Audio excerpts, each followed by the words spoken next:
I mean, I think the need to change is just starting to happen, right? Like you can look at go-to-market efficiency metrics across all of SaaS, and it's like on average 2.51 pounds per 2.51 to 1 ratio in terms of go-to-market efficiency. So for every £1 of ARR we're getting, or $1 of ARR, we're spending £2.51, which is just not sustainable, right? And that's been getting progressively and progressively worse.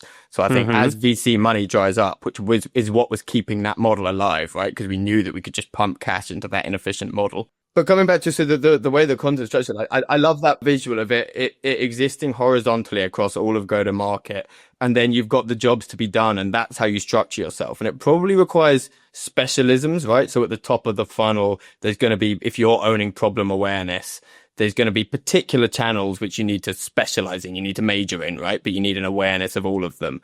I guess what I'm interested in, so how do you go about creating this change? Because you specialize at growth sprints in the like 10 to 100 million range of development, right? So you're probably coming in where there's a structure in place, and I'll bet it's not that.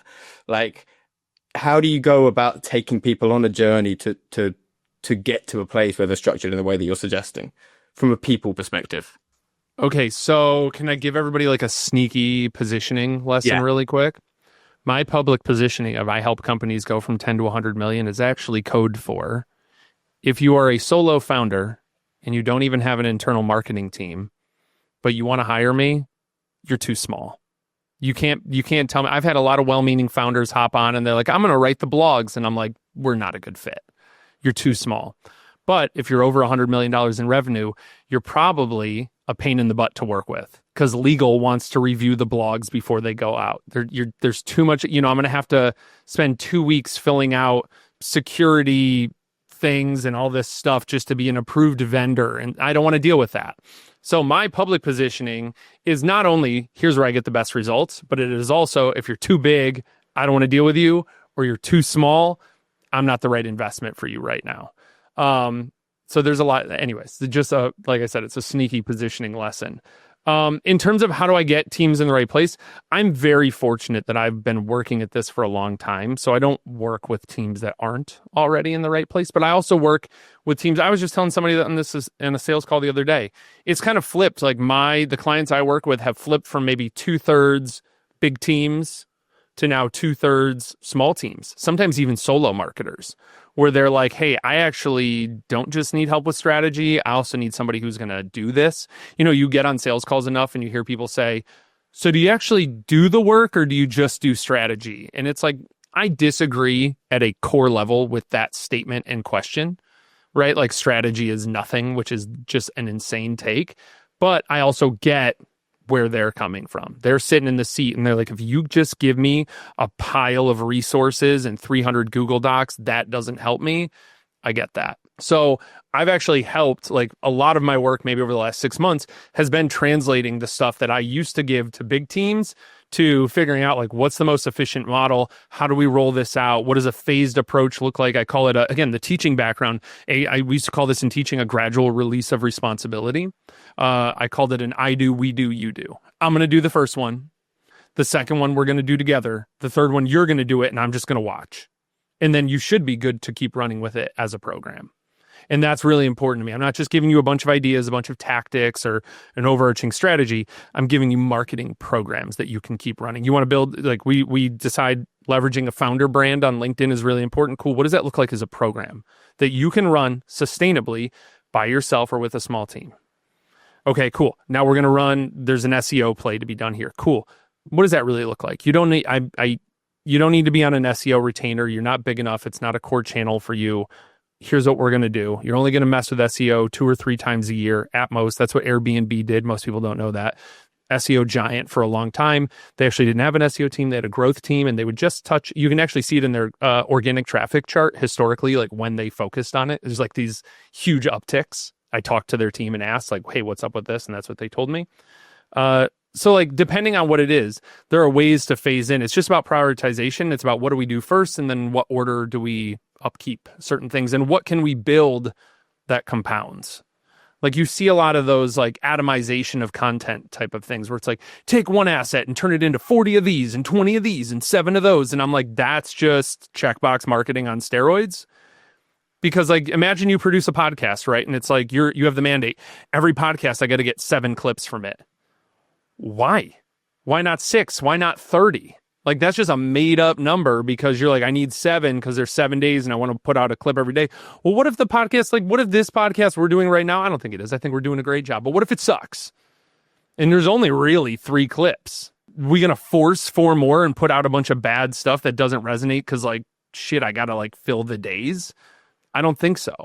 So I think a lot of what you see, so the question is then, like, how do we build it into a program that prioritizes impact? Like, I post every day on LinkedIn.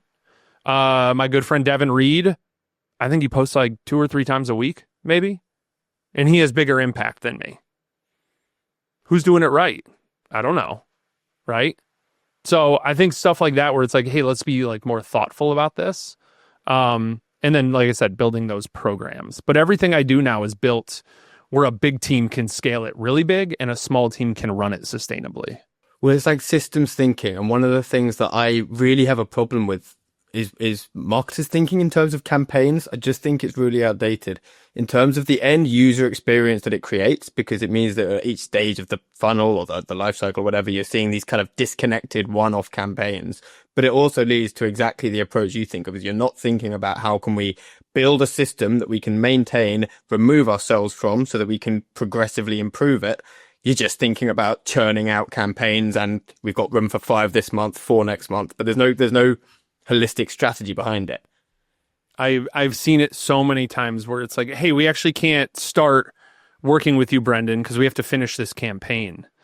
And I'm like, well, what comes next? They're like, another campaign. And I think that works. Like, I didn't come up in the traditional marketing path, right? Like, I didn't come up in big brand campaigns where it's like, oh, Nike launched this campaign and whoever, whatever, Ralph Lauren just launched a really well done campaign. I think there is a place for campaigns in it, but they sit at a different layer than like foundational pieces. Like what I would say most of the time is the job of content, right? Especially in SaaS and software and in B2B. No, I think that's fair. You touched on a minute ago SEO. Like, what from your perspective? Obviously, a lot of talk about SEO at the moment. What from your perspective is the role that SEO plays within like a modern content strategy? SEO used to be a core strategy that you could build a whole company on. We saw so many companies where they could raise a ton of money off that too. Like, look at our organic growth chart. We own this. So it felt like a defensible moat. And now what almost every single company, I don't know if anybody's looked at their Google Search Console lately, but go check it. I guarantee your chart is what I call an alligator chart. I heard I should go back and find out and give credit where it's due. I didn't come up with that. Somebody said it in my comments because I posted a bunch of them where you see it's like a tight line and then they break out. Impressions are going up and clicks are going down, and they all kind of look like different like alligators opening their mouths at the end. And that alligator chart is what almost every company is seeing right now. And it sucks because year over year, you used to be like, hey, we're up year over year, or we're up month over month, or quarter over quarter. Everybody's down year over year. And it's like, well, does that mean we did a bad job? No, because if we did a bad job, we would be down 90%. We're only down 15%. And that's the state of the world. The Google search channel is maturing. Nobody abandoned, LinkedIn when the reach went way down not too long ago. Facebook is still a highly effective platform. I would argue both organic and paid especially, but also organic. People didn't stop posting on Instagram when the reach went way down. These channels mature, right? And that's kind of how a lot of these discovery and social channels and everything have worked, where it's like, we got to get you in. And eventually we figure out how we can needle down on stuff, raising more, like getting more money for us, less value for you. And we got to find that perfect balance where you'll still use it. We're not going to churn out users.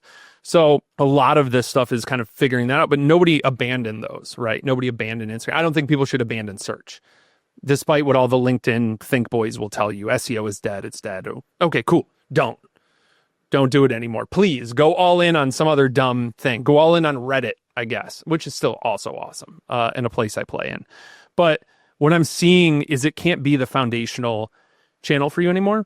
It's still what I do. It's still what I'm really good at. The problem is a lot of companies used to do what I would call like spreadsheet SEO, checkbox SEO, where they would get their keyword export for all their keywords and all the thousands of variations. And then, Tom, they would sort for like highest volume and lowest keyword difficulty.